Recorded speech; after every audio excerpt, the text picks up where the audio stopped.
Bismillahirrahmanirrahim. Assalamualaikum warahmatullahi wabarakatuh. DPR resmi mengesahkan revisi Undang-Undang atau RUU nomor 5 tahun 2014 tentang aparatur sipil negara atau ASN menjadi undang-undang. Pengesahan dilakukan lewat rapat paripurna DPR Selasa 3 Oktober 2023. Berikut kami sajikan implementasi RUU ASN setelah disahkan jadi undang-undang oleh DPR RI bersama narasumber Komisi 10 DPR RI Bapak Dedi Yusuf. Yang kedua, Komisi 2 Bapak Ahmad Doli Kurnia Tanjung. Yang ketiga, dari Komisi 8 Ibu Diah Pitaloka. Keempat, Komisi 2 Bapak Ali Sera. Dan kelima, Deputi Kemenpan RB Bapak Alek Deni. Dan keenam, Ketua Umum Guru Honorer Ibu Heti Kustrianingsih. Kita simak bersama apa-apa saja yang telah disahkan setelah terjadi perubahan Undang-Undang ASN, P3K maupun PNS. Silahkan disimak sampai tuntas agar tidak gagal paham.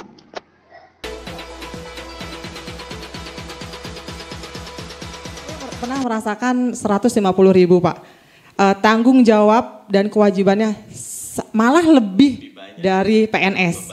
Kalau misalkan ada apa-apa yang muda aja dulu. Padahal gajinya yang tua dulu yang besar gitu. Memang betul itu Pak, fakta di lapangannya seperti itu. Kalau golongan 4B udah gaji luar biasa, tambah lagi sertifikasi. Lah honornya cuma 150.000 Pak. Ongkos aja udah habis. Kadang anak Bu Guru minta ini, Bu Guru dikasih sama saya Pak, walaupun itu pun 3 bulan sekali. 150 3 bulan sekali ya. Tapi Allah nggak tidur Pak. Sampai 150.000 saya bisa duduk bareng sama Pak Dede. Itu Pak. Baik, ini menjadi PR bagi kementerian selaku yang berkewajiban untuk mengimplementasikan undang-undang ini. Baik, kepada teman-teman barangkali ada yang mengajukan pertanyaan atau sekedar memberikan masukan atau apalah, silakan. Ya, Pak Erwin dari realitarakyat.com. Tadi Pak Munib bisik-bisik ke saya katanya mau nanya. Saya bilang mau nanya apa, orang belum ada pemaparan mau nanya. Pak Erik atau siapa? Udah pasli, silakan. Pak Eko, oke, silakan. Ya, Assalamualaikum warahmatullahi wabarakatuh. Terima kasih sudah datang semua narasumbernya, Pak. Jadi memang pertanyaan saya mungkin untuk Pak Alek nih, saya agak bingung juga melihat memang kemarin itu yang sudah lulus itu Pak nanti nasibnya bagaimana? Karena kan belum dapat formasi seperti yang dibilang Ibu ini. Terus yang kedua, kalau seumpamanya nanti terjadi di daerah, ini kan kalau saya lihat ini Pak, ini egonya antara pusat dengan daerah sangat tinggi. Nah, kalau seumpamanya nanti penugasannya juga seperti yang dibilang Ibu tadi, mereka kepala daerah itu membuatkan SK-nya itu dipilih yang minimal. Sementara bagi yang dianggap sebagai tim suksesnya itu dikasih yang maksimal. Itu kira-kira nanti ada nggak aturannya yang dibuat, yang baku, agar tidak ada nanti pilih kasih antara tim suksesnya dia dengan yang bukan tim sukses. Sekian, Assalamualaikum warahmatullahi wabarakatuh. Silakan. Terima kasih, nama saya Eko dari suarainvestor.com. Kang Dede, Bu Diah, Pak Alek, Pak Mardadi dan Bu. Saya hanya ingin menanyakan sebenarnya berapa kuat sih kekuatan APBN kita untuk melakukan untuk membiayai ASN non ASN ini. Kalau terus menerus sampai 2045 ini kan beban berat sekali. Belum ASN yang pensiun. Ini kan makin berat juga. Daya bebannya seberapa kuat sampai 20 tahun mendatang gitu. Yang kedua tadi soal di Pak Alek bilang bahwa untuk tenaga-tenaga administratif itu bisa digantikan oleh teknologi digital ya, artificial intelligence. Nah sebenarnya apakah itu diperbanyak atau apa gimana daya serapnya itu sampai 20 tahun mendatang, apakah bisa mengurangi ya tenaga-tenaga yang sudah senior ini. Makasih, itu aja. Assalamualaikum warahmatullahi wabarakatuh.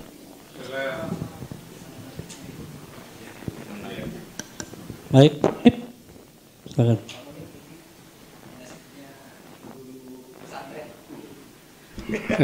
Terima kasih.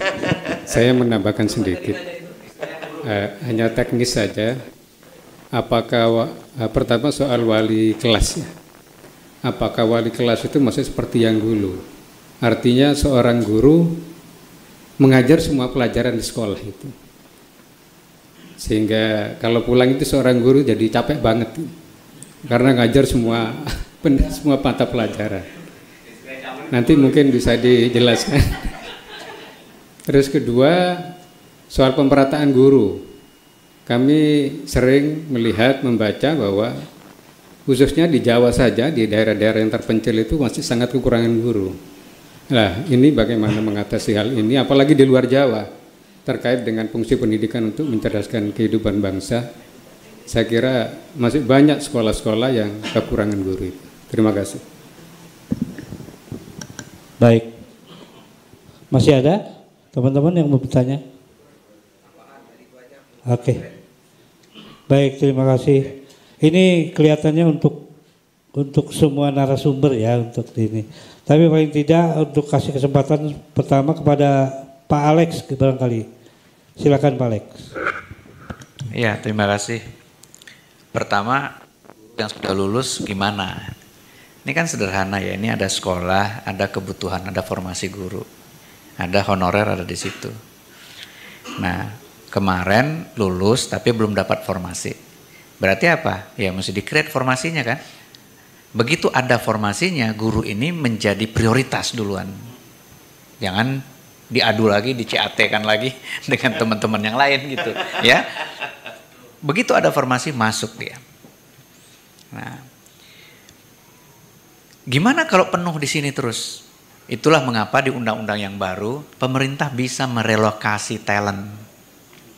Jadi tadi dikatakan ada daerah-daerah yang butuh guru, nggak ada guru yang mau ke sana. Ya kita harus ngobrol dengan teman-teman honorer non ASN. Ada kebutuhan di sana, mau nggak ke sana? Jangan juga cuma milih saya mau tapi hanya mau di sini gitu, ya. Jadi banyak cara nih. Sepanjang kita semua terbuka terhadap solusinya. Mau nggak THK 2 di sini pindah ke sana? Kalau kemarin nggak bisa kecuali Pemda sini ngusul. Pemdanya ngusul dulu, ditetapkan oleh Pak Menterinya. Biasanya kalau Pemda yang ngusul, pasti dia nyari yang dekat-dekat dulu dong. Nah, inilah gunanya mengapa regulasi dibuka agar talent mobility itu bisa didorong begitu. Itu yang pertama. Ya, jadi terkait dengan yang sudah lulus, ya tinggal nunggu formasinya. Mudah-mudahan ke depan formasinya dekat-dekat situ. Awalnya kepala daerah. Tetapi terkait pelayanan dasar kita percaya yang ngerti teknis adalah Kemdikbud, yang kesehatan adalah Kemenkes. Kemenkes yang tahu puskesmas harusnya standarnya berapa, nakes berapa, dokter dan lain-lain. Sama dengan guru. Nah, P3K kontraknya berapa lama? Ya, sebetulnya desain dari P3K itu kan karena ada kebutuhan sementara, ya. Kita butuh cepat, maka kita rekrutlah profesional dari luar. Ide awalnya kan begitu. Ya, saya nih P3K, ada kebutuhan melakukan reform di Kementerian Pan-RB, maka saya direkrutlah sementara. Tugasnya selesai, ya sudah gitu. Jadi alhamdulillah nih undang-undang selesai, digitalisasi selesai, insya Allah saya tinggal menghitung hari saja nih selesai di Menpan RB. Ya, saya kembali lagi ke dunia profesionalnya gitu. Tetapi sejak beberapa tahun yang lalu P3K ini jadikan pintu untuk menyelesaikan tenaga honorer dan non ASN kita yang jumlahnya memang masif. Dan komitmen pemerintah adalah sepanjang kebutuhannya masih ada bisa diperpanjang terus sampai usia pensiun. Jadi komitmennya kan seperti itu. Sepanjang kebutuhannya masih ada. Nah ini terkait tadi dengan pertanyaan Pak Eko, anggarannya seberapa kuat? Terkait juga dengan pertanyaan administrasi. Data yang ada di BPN terkait dengan non-ASN, itu 700.000 adalah tenaga administrasi, Pak. 700.000. Makanya kita diminta diaudit oleh Bapak-bapak Komisi 2, audit menyeluruh. Sementara kita SPBE di mana-mana, digitalisasi. Dampak dari digitalisasi kami perkirakan itu akan mengurangi pekerjaan yang sifatnya clerical tadi. Di negara maju piramidanya terbalik seperti ini. Kita piramidanya masih begini. Pegawai pelaksana kita 38% dari total ASN kita. Itulah sebabnya mengapa kebijakan rekrutmen yang diterapkan sejak tahun ini untuk pekerjaan administratif negatif growth 30% dalam 5 tahun ke depan. Jadi memang kita rencanakan negatif growth 5 tahun ke depan. Masalahnya backlognya masih ada 700.000. Apa solusinya? Ya solusinya nanti teman-teman ini mau nggak belajar sesuatu yang berbeda? Mau nggak belajar digital? Mau nggak belajar hal-hal yang teknis? Karena kalau tidak, ya tenaga administrasinya kita mau kurangin karena ketuntutan teknologi. Nah pertanyaan teman-teman, kami berhak dong? Ya, betul. Ada 2,3 juta non-ASN terdata yang mau diaudit itu merasa berhak. Ya. Tetapi 270 juta masyarakat Indonesia berhak mendapatkan pelayanan yang lebih baik dari tahun ke tahun. Mereka berhak mendapatkan talenta-talenta ASN terbaik untuk melayani mereka. Jadi kalau kita bicara hak, ada hak yang lebih besar juga yang mesti kita lihat loh. Masyarakat 270 juta berhak mendapatkan guru terbaik, berhak mendapatkan nakes terbaik, berhak mendapatkan pelayan publik terbaik. Jadi jangan hanya kita merasa saya udah di sini bersekian tahun, saya berhak dong untuk diangkat begitu. Ya, rasanya nggak begitu juga cara berpikirnya gitu. Bahwa pemerintah dan DPR tidak menutup mata terhadap kenyataan di lapangan, itulah kenapa kita berikan prioritas-prioritas. Lulusan baru juga bilang berhak dong. Buat apa pemerintah bikin perguruan tinggi ngelulusin kami kalau lapangan kerjanya hanya untuk honorer gitu. Jadi tolong hati-hati kita memberikan diksi bahwa, narasi bahwa hak itu ya hak kita semua, dan pemerintah dengan DPR nggak mungkin lah menjerumuskan bangsa ini ya untuk sembrono mengambil kebijakan-kebijakan. Kita datanya mesti kita taruh di meja, kita ngobrol begitu. Ada 700.000 pekerja administrasi yang merasa berhak menjadi PNS. Lah, sementara PNS-nya sendiri mau kita kurangin jumlahnya. Kurangan itu mungkin tidak dengan mem-PHK, tetapi dengan apa? Negatif growth. Yang udah pensiun 5, rekrut 2 ya. Pensiun 4, rekrut 1 ya gitu. Nah, tetapi komitmen kepada guru dan nakes sebagai pelayanan dasar yang memang masih kurang. Ya, Mas Nadiem bilang butuh 1 juta. Tahun lalu yang daftar cuma 600.000. Yang lulus cuma 300-an ribu. Ya, berarti kan backlognya masih dibutuhkan begitu. Nah itu saya kira persoalannya memang tidak mudah. Ya, karena tadi ada yang memang pahlawan kalau bahasanya Bang Mardhani, ada yang dompleng juga di kebijakan ini gitu, dompleng aja gitu, ya. Pokoknya nanti kalau diangkat. Kadang-kadang yang domplengnya keangkat duluan lagi, ya. Nah, ayo kita kawal bareng-bareng. Nah, ke depan strategi kami apa? Bikinin platform digital, masukin datanya ke sini, dikunci dulu, tertutup. Ya, setelah kita audit nanti dikunci di sini, inilah prioritas itu, nggak bisa lagi keluar masuk. Dan dengan undang-undang yang baru, kalau ada PPK nakal bisa dicabut kewenangannya, tarik ke level tertinggi. Jadi kalau bupatinya nakal, kewenangannya tarik ke gubernur. Ya, hanya dengan begitu kita bisa menertibkan birokrasi kita begitu. Dan ini butuh support sama-sama, nggak bisa pakai pokoknya gitu. Kalau ya saya maaf Bu Esti ya, tiap kali datang ke Penpan kok nggak pernah ketemu Pak Alex. Kalau saya ngeladenin setiap kali orang yang datang, kapan saya mikirnya? PP nggak kelar PP-nya, padahal beliau udah bilang 6 bulan loh ya gitu. Ya. Jadi mohon maaf, saya bukannya nggak mau menemui teman-teman. Setiap hari teman-teman datang dengan segala macam. Guru diterima, besok nakes datang. Nakes diterima, besok damkar datang. Damkar diterima, Pol PP datang. Pol PP diterima, penyuluh datang. Iya, jadi bukannya kita nggak memikirkan. Datanya kita udah gelar sama-sama. Dan kita sudah sepakat tidak mencari ini salahnya siapa. Kalau dirujuk-rujuk salahnya, ya yang ngangkat siapa? Yang ngangkat situ kok masalahnya dikirim ke kita. Tapi kita sepakat mencari solusinya apa. Nah, alhamdulillah pemerintah dengan DPR sepakat nih, yuk kita selesaikan bertahap. Tetapi karena ini ada tahun-tahun yang sensitif buat kita ya, pemilihan serentak, ada guiding principle-nya. Guiding principle yang pertama adalah hindari PHK massal. Komit kita. Guiding principle yang kedua adalah hindari pembengkakan anggaran. Karena beberapa Pemda sudah lebih dari 40-50% APBD-nya habis ke situ. Jadi kalau diangkat P3K dengan konsep pokoknya penuh waktu semua, nggak nutup anggarannya. Maka dibukalah ruang untuk bekerja secara paruh waktu. Tetapi guiding principle yang ketiga adalah pendapatan yang sekarang diterima jangan sampai turun. Itu komitmen yang menurut saya luar biasa dari pemerintah dan DPR. Nggak ala PHK, tapi juga jangan bebanin APBN. Kebayang nggak kalau nanti APBD-nya 70% hanya untuk gaji? Fair nggak kita kepada yang bayar pajak?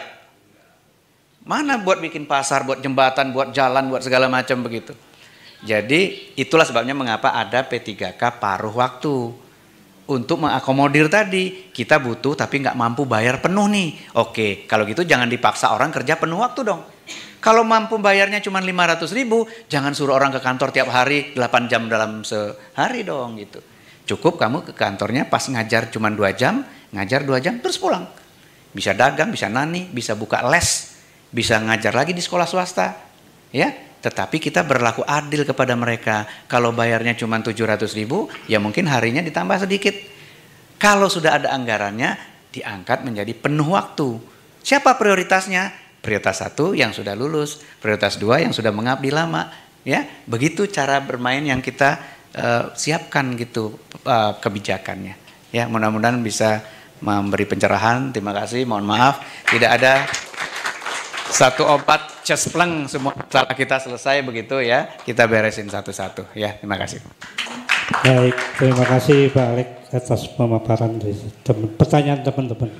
Silakan mungkin ke Ibu Diah.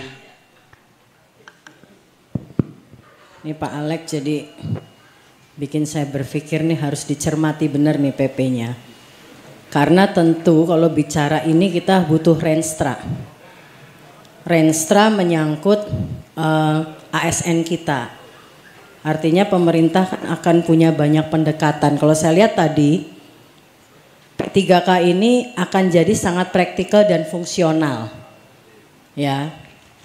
Yang menjadi tinggi apa? Ketidakpastian bagi tenaga kerja di ruang lingkup birokrasi kita. Nah, nanti belum ada dinamika teknologi, pekerjaan-pekerjaan yang akan digantikan oleh digitalisasi atau otomatisasi. Nah, sementara semangat di ruang P3K tentu peningkatan status dan kepastian kerja. Nah, ini kan ada dua pemikiran. Nah, tadi kalau bicara rencananya saya lihat pendekatan pemerintah lebih sangat praktikal. Kalau dibutuhkan diisi, kalau nggak dibutuhkan ditarik. Nah, pertanyaannya bagaimana tentang kepastian status dan ketenaga kerjaan? Atau bicara efisiensi birokrasi, oke. Nah, tahapannya akan bagaimana? Nah, ini kan harus terbaca di perencanaan karena ini menyangkut berjuta-juta orang di dalamnya yang butuh kepastian. Ya kan? Nah, kebutuhan ASN kita berapa sih? Ini kan kita, kalau menurut saya jadi downgrade bicara P3K. Lebih praktikal gitu ya. Sementara yang substansi ini kan sebetulnya kita harus mapping ASN kita kebutuhannya berapa. Yang sudah terisi berapa, yang diisi oleh honorer dan P3K berapa. Nah, ini kan harus ada peta keseluruhannya dulu. Kalau kemudian nanti di dalam pemetaan kebutuhan ASN itu ASN-nya lebih diperkecil, akhirnya lebih banyak ruang P3K yang sifatnya lebih berdasarkan kebutuhan-kebutuhan fungsional. Nah, ini kan artinya kita melakukan satu pola baru dalam pendekatan manajemen SDM birokrasi kita. Nggak masalah, cuma menurut saya Yang berhak tahu adalah mereka yang bekerja di dalam sistem ini. Karena yang meningkat, yang meninggi adalah ketidakpastian status dan ya status dan juga nasib pekerja di dalamnya. Kalau hari ini dia P3K yang tadinya 2 tahun tiba-tiba berganti kebijakannya menjadi 1 tahun. Nah orang-orang ini akan gimana gitu. Atau P3K 3 tahun, setelah 3 tahun dia harus berganti apa? Jualan kue. Kan ini kan menyangkut planning orang. Ya kan, maksud saya it's to be fair ya. Kita harus fair juga sama tenaga kerja di dalam sistem birokrasi kita. Kasian gitu loh menurut saya. Nah, fairnya adalah pemerintah harus memaparkan grand design tentang SDM di dalam pemerintahan kita. Jangan-jangan nanti yang ASN dari kebutuhan kerja misalnya tinggal 10%. Kalau bicaranya efisiensi anggaran. Oke, selebihnya apa? Selebihnya ya kalau lu dibutuhin rekrut, kalau enggak lepas. Nah kalau sistemnya begini kan, apakah ini memang bagus gitu untuk sistem manajemen pemerintahan kita? Nah itu juga harus kemudian ada ukuran-ukurannya, termasuk rekrutmen honorer. Rekrutmen honorer salah satu pintunya di daerah. Pernah nggak diatur rasionya? Berapa boleh masuk honorer dari kebutuhan yang ada? Kebutuhannya jangan-jangan kita juga nggak pernah ukur serius. Terbacanya tergantung dari analisa kepala daerah yang berganti tiap 5 tahun. Jadi ini menurut saya masih sangat rentan dan ini memang perlu kita cermati benar. Gitu Pak Alek. Terima kasih. Baik, terima kasih Bu Diah. Pak Dede mungkin langsung Pak Dede atas beberapa pertanyaan dari teman-teman. Ya, terima kasih. Salam hormat dulu untuk Bang Mardani Alisera ini, senior kami ya.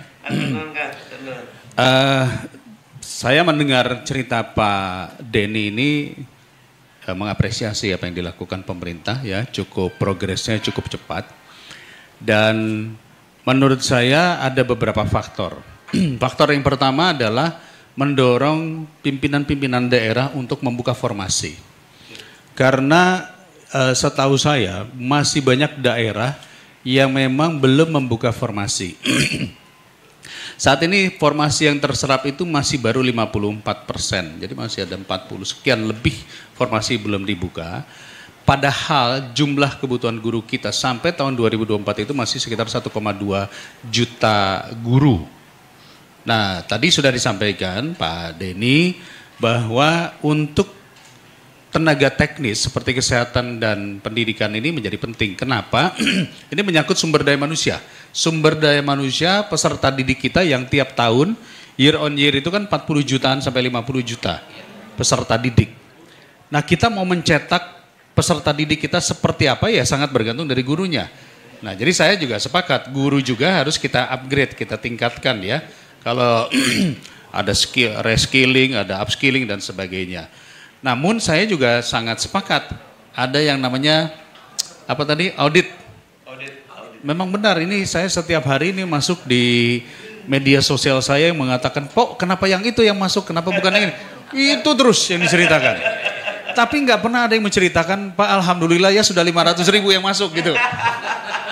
Nah, oleh karena itu, kan yang positif nggak lapor. Iya. Yang masalah semua. Iya. Makanya jadi sudah berbagai upaya kita dorong, salah satunya adalah memberikan sanksi kepada pemerintah daerah yang tidak membuka formasi keuangan. Nah lalu kemudian ini mumpung PP-nya belum ada, Kementerian Pendidikan sudah mengusulkan adanya RPP, rancangan peraturan pemerintah, ada 3 opsi yang ditawarkan. Jadi opsi yang pertama adalah membuka yang disebut sebagai ruang talenta. Ruang talenta itu tadi semua guru itu yang sudah lolos passing grade harus masuk kepada data tersebut. Nah, nanti di dalam pendataan ini kita dorong pembiayaan untuk PPG. Jadi nanti guru-guru yang belum PPG itu kita berikan pelatihan agar lolos PPG supaya dia certified lah, kira-kira begitu. Tinggal menunggu penempatan. Kedua, penempatan formasi jika tidak diusulkan oleh pemerintah daerah, padahal kebutuhannya itu kan banyak. Rasio pendidik itu kan sebetulnya tidak boleh seperti sekarang. Sekarang kan sudah 1:40 kali ya. Mestinya kalau nggak salah 1 banding berapa ya? Saya lupa rasio pendidikan. 26 kalau nggak salah ya. Nah ini sekolah boleh merekrut langsung. Sekolah ketika kebutuhannya, kita butuh guru matematika nih, dia boleh merekrut langsung. Melalui apa? Melalui yang ruang talenta tadi. Nah kalau sudah direkrut, maka otomatis pembiayaan ditransfer langsung ke sekolah. Melalui apa? Melalui biaya pendidikan. Kan ada DAU-nya nanti. Jadi tidak lagi melalui Pemda. Jadi sekolah nanti yang membiayai ya gaji ya kepada guru yang sudah direkrut oleh sekolah. Jadi nggak ada lagi tim sukses kepala daerah. Kan kalau dulu kan banyak tuh tim ses masuk gitu kan. Nah sekarang nanti sekolah yang mana yang mencari, oh kami butuhnya guru olahraga, nah, dia cari informasi itu. Nah ada lagi RPP yang berikutnya yang sudah disiapkan ada, jika ternyata ada slot formasi yang tidak diminati atau daerah yang tidak diminati, maka pemerintah pusat itu akan membuat formasi sendiri dan menawarkan dengan tunjangan khusus. Jadi misalnya mau ditaruh di NTT, mau ditaruh di mana? Ya honornya jangan sama dengan di Jawa dong. Di 3T. Jadi ada tunjangan khusus bagi yang ingin menempati di daerah sana. Atau tadi ada guru-guru agama yang kebetulan tidak ada. Ya, karena misalnya katakanlah ada pendidikan agama Hindu. Kebetulan tidak ada gurunya. Nah, bagi yang formasi-formasi yang tidak diminati ini bisa ditetapkan oleh pemerintah pusat bagi yang mau dengan catatan tadi ada tunjangan tambahan. Nah RPP ini sudah disampaikan pada kita tetapi belum dilakukan karena menunggu undang-undang. Jadi setelah cerita ini menurut saya tugas kami di Komisi 10 adalah segera meminta Kementerian Pendidikan untuk bagaimana RPP ini sinergitasnya kepada PP yang akan diturunkan. Jangan sampai tadi kata Pak Denny, Kemendikbud belum mengusulkan, jadi nanti kita akan kawal itu ya, supaya kawan-kawan yang tadi P1, P2 ini segera masuk. Jadi saya konsep dasar utama di Komisi 10 itu adalah bahwa guru harus mendapat pendapatan yang layak. Itu yang paling penting. Nggak boleh ada cerita lagi 150.000, 300.000 dibayar per 3 bulan, itu nggak boleh. Harus pendapatan yang layak. Karena bagaimana mau ngajar anak-anak kalau dia sendiri mikirin dirinya, wah saya habis ini harus TikTok live nih untuk jualan. Itu kan yang banyak terjadi kayak begitu, ya. Dia harus fokus kepada bagaimana mendidik. Pertanyaan anggarannya cukup apa enggak? Saat ini anggaran alokasi yang sudah kita keluarkan untuk gaji guru itu adalah per tahun sekitar 19 triliun. Untuk guru ya, untuk guru nih. Nah, PR yang tersisa itu adalah namanya tenaga kependidikan. Karena tenaga kependidikan itu ada labora, ada pustakawan, ada operator yang sekarang ini nomenklaturnya belum ada, tapi sangat penting. Betul. Karena operator tanpa menginput selesai itu semua, nggak ada tuh kenaikan pangkat. Ini juga sedang kita perjuangkan, dia penjaga sekolah. Saya sepakat linearitas tidak lagi menjadi utama, nanti kita akan perhatikan di dalam PPPP-nya, karena apa? Ya kita masuk ke sini dulu juga nggak ada yang semuanya sarjana politik, ada yang sarjana hukum, sarjana lain-lain. Jadi yang penting bisa kerja dan telah bekerja dengan baik, gitu ya. Nah, seragam juga saya pikir minta tolong Pak Denny janganlah dibedakanlah. Oh nggak ada. Jadi kalau masih ada itu tandanya salah. Itu ngatur sendiri. Tuh, tolong ini kan disiarkan di YouTube ya. Pak Deputi mengatakan kalau ada seragam yang dibedakan itu salah. Nggak boleh. Bukan, maksudnya jangan hitam putih, yang satu coklat-coklat gitu. Di lapangan itu perlu ditegaskan ya. Wali kelas, terima kasih Pak. Wali kelas ini begini. Oh Permendagri ya, nanti titip Komisi 2 ya. Janganlah dibanding-bandingkan. Nanti anggota DPR yang PAW bajunya lain sendiri, misalnya janganlah. Kerjanya sama kok ya. Dapat suara 20.000 sama 100.000 sama gajinya, nggak boleh begitu. Nah, mengenai wali kelas ini saya sepakat. Kalau dulu memang satu wali kelas itu harus ngajar semuanya. Sekarang sebenarnya wali kelas itu lebih kepada beliau itu menjadi koordinator. Karena kan kalau semua slot guru sudah ada, guru matematika ada, nanti guru kimia ada, guru bahasa ada, tentu nggak mungkin wali mengajar semuanya. Ini makanya pentingnya rekrutmen guru sesuai kebutuhan itu di situ. Ya, jadi fungsi-fungsi ini akan kita benahi secara baik. Terima kasih kepada Komisi 2 juga yang sudah mengawal ya. Terus kemudian, nah Komisi 8 ini penting begini. Ini Bu, ini cerita maaf ya. Karena banyak guru-guru di madrasah protesnya ke kita. Kita kepengennya semua guru sesuai undang-undang guru dan dosen. Kalau bisa masuk ke Kementerian Pendidikan. Supaya kita bisa atur pendapatannya, atur peningkatan kapasitasnya. Tetapi karena nyantelnya masih di Kementerian Agama, akhirnya mereka kasihan juga. Kita maunya ini harus ada sinergitas antara pendidikan agama dengan pendidikan umum. Karena ini guru-gurunya sama, guru dan dosen. Itu yang kita harapkan ya. Tentu ini perlu ada pansus kayaknya soal itu tuh. Ya, perlu ada pansus khusus soal itu. Baik. Begini, saya perlu ceritakan ya, kawan-kawan mengenai anggaran ya. Anggaran pendidikan amanat undang-undang itu adalah 20%. Kalau kita realita 20% itu 600 triliun.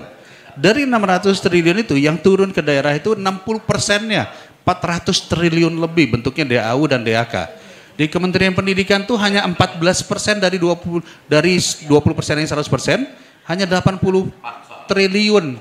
Ya, 81 triliun yang dikelola Kemendikbud, harus bayar guru dan sebagainya. Nah, di Kementerian Agama dari anggaran pendidikan itu 40 triliun. Nah, maksud kami, biarlah guru, baik di guru agama dan lain-lain, itu ditarik semua ke Kemendikbud. Tinggal nanti rasionya, itu kita tetapkan, supaya honornya sama. Kalau enggak nanti terjadi disparitas. Nanti kalau guru olahraga masuk Kemenpora, repot pula. Nggak ada anggaran, ya kan begitu. Undang-undang guru dan dosen sesuai. Guru seni masuk kemana? Itu dia. Itu aja teman, terima kasih. Baik, terima kasih Pak Dede. Guru harus berpenghasilan yang layak, gitu kan? Mungkin ke Bu Heti dulu sebelum ke Pak Mardani. Silakan. Iya, alhamdulillah. Sangat setuju Pak Dede. Karena memang kalau tadi Pak Mardi bilang pahlawan, sebenarnya kurang setuju kalau pahlawan tanpa tanda jasa. Karena guru memang harusnya ada jasanya. Jadi guru ada jasanya bukan tanpa tanda jasa. Terus terkait tadi yang masalah guru agama Pak Dede, tadi saya sudah sampaikan ke Bu Diah juga. Karena di Juknis Bos Pak Dede, tadi juga dari guru PAI ya, guru agama Islam. Di situ tercantum jika sudah mendapatkan tunjangan sertifikasi, tidak boleh mendapatkan honor dari sekolah di dalam BOS itu. Sedangkan sertifikasinya hanya 1.500.000 ya Bu ya. Saya tanya lagi, guru SD gitu. Jadi kalau dapat tunjangan nggak dapat gaji gitu ya. Kalau dibalik lagi ke bapak-bapak, mau dapat tunjangan apa dapat gaji? Harusnya kan dapat tunjangan, dapat gaji dan tunjangan sebenarnya haknya seperti itu kan. Ini terkait tadi masalah pendapatan. Jadi kalau memang ingin honor itu layak pendapatannya, ya kalau memang sudah dapat tunjangan kewajibannya digaji ya Mbok digaji. Jangan di Juknisnya itu ada tadi Bu, nanti saya kasih screenshotannya. Di Juknis bosnya itu yang mendapatkan honorer dari bos itu yang tidak dapat yang sudah mendapatkan sertifikasi, tunjangan sertifikasi tidak boleh dibayar bos dan honorer oleh bos. Itu menurut saya agak kurang gimana gitu ya Bu ya. Mudah-mudahan tadi yang inspasing itu katanya yang madrasah Bu. Jadi kalau yang guru bos Kemendikbud Bu. Iya Kemendikbud, bos dari Kemendikbud. Jadi kan kalau sekolah negeri itu kan dapat bosnya dari Kemendikbud kan Bu ya. Nah itu guru PAI, PAI-nya sertifikasinya dari Kemenag. Seperti itu. Jadi karena dia sudah sertifikasi tidak boleh dibayar oleh dana bos. Ya. Nggak boleh digaji oleh dana bos. Jadi nggak boleh kalau mau dapat tunjangan, kalau kata logika saya dapat tunjangan berarti nggak dapat gaji gitu. Kalau seperti itu kan seperti itu. Seharusnya kan dapat gaji dan tunjangan ya Pak ya. Jadi ya itu mohon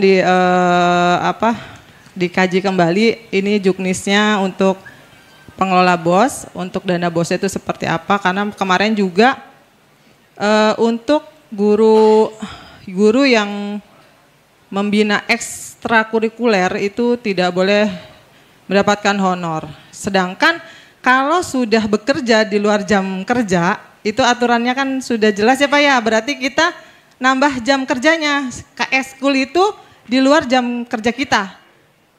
Biasanya gitu. Jadi itu juga kemarin sempat rame yang dapat tambahan pekerjaan membina ekstrakurikuler tidak mendapatkan honor. Jadi kitanya ya balik lagi teman-teman juga, ya gimana ya Bu, udah capek-capek harusnya sudah sampai rumah kita harus dapat tambahan, tadi Bapak bilang sampai rumah capek itu Pak.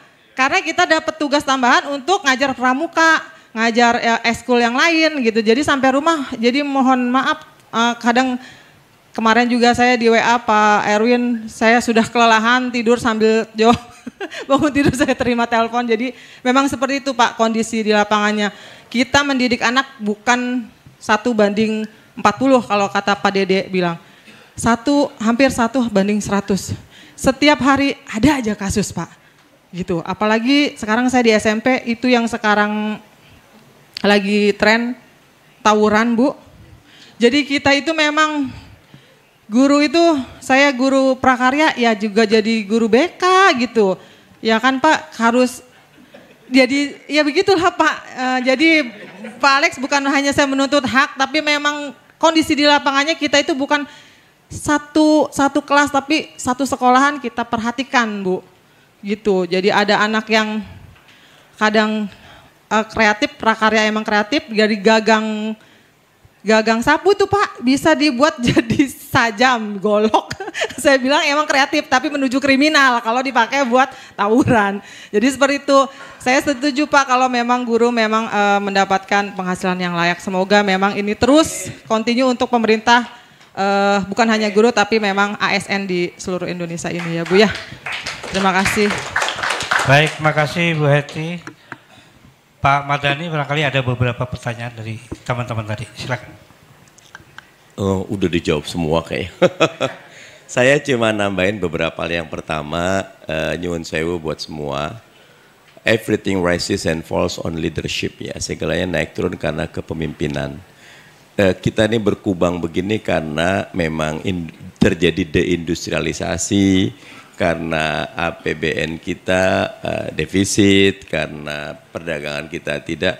Saya sih berharap ketika ini 2024 mudah-mudahan kepilih pemimpin yang lebih berkualitas nih, amin. Amin. Kang Dede, Kang punten Kang, ada yang amin Kang. Bulan.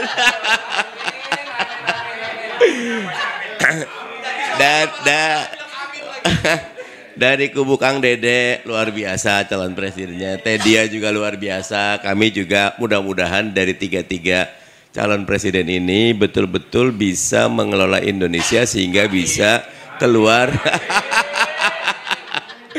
keluar dari middle income trap countries ya. Ini negara sebenarnya kayak gini nih, like kalau kita baca semua negara yang kejebak kelas menengah tarik-tarikan. Kalau kita udah mulai naik aja naik kelas nih. Saya ketemu Mas Menteri. Mas Menteri bilang kita punya program for international student assessment ya. PISA score kita rendah, tapi PISA score Jakarta, Bandung, Surabaya, Medan disatuin sama Singapura, sama pinternya gitu. Jadi memang PISA score itu ada kaitan dengan tingkat pendidikan, makin tingkat ekonomi, makin ekonomi tinggi ya ini naik gitu loh. Nah tinggal problemnya mudah-mudahan ke depan tadi pusat pertumbuhan ekonomi kita makin banyak gitu loh, startup kita makin bagus, UMKM kita naik kelas, koperasi, nah itu memerlukan ekosistem bisnis, ekosistem peraturan, birokrasi, investasi macam-macam. Itu yang mudah-mudahan kalau ngelihat visi misi sih bagus-bagus semua nih, mudah-mudahan cepat tercapai. Karena gini, kita berkutat di sini, kalau hulunya nggak selesai, ya jadi kita ya kayak panjat pinang, udah di atas ditarik turun lagi nggak maju-maju gitu. Nah sesudah selesai urusan ini nih, Lex jangan cepet pindah dulu, belum kelar urusan kita Lex. Dia udah mau keluarin, jangan. The evil is in the detail. Gimana ini saya senang sekali Kang Dede, Teh Dia, kita harus beresin karena masing-masing kayak tadi contoh guru aja itu, kasihan guru agama. Kalau kata bahasa Arab tuh bayana sama wasumur, antara langit sama sumur, bukan langit dengan bumi, bawah banget gitu, sumur kan lebih bawah. Padahal kan dia harus profesional juga. Kalau pendidikan agama tidak bagus, pendidikan olahraga nggak bagus, pendidikan seni nggak bagus, nggak ada guna. IPA semua, PMP, apa Pancasila harus bagus semua. Dan karena itu harus kalau pusat talent nasional ada, pusat guru nasional semuanya ke situ, bahwa dia punya attitude guru yang standar tapi profesionalitasnya diserahkan kepada kalau kedokteran ya ke ID-nya atau begitu.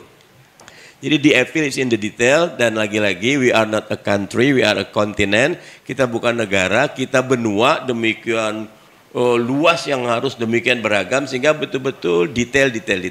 Kalau hulunya, inputnya, outputnya selesai, prosesnya selesai, mudah-mudahan hasilnya kita akan segera menjadi negara maju di 2030. Amin ya rabbal alamin. Terima kasih. Baik, terima kasih Pak Mardhani. Ya, teman-teman, dengan berakhirnya pemaparan dari Pak Mardhani.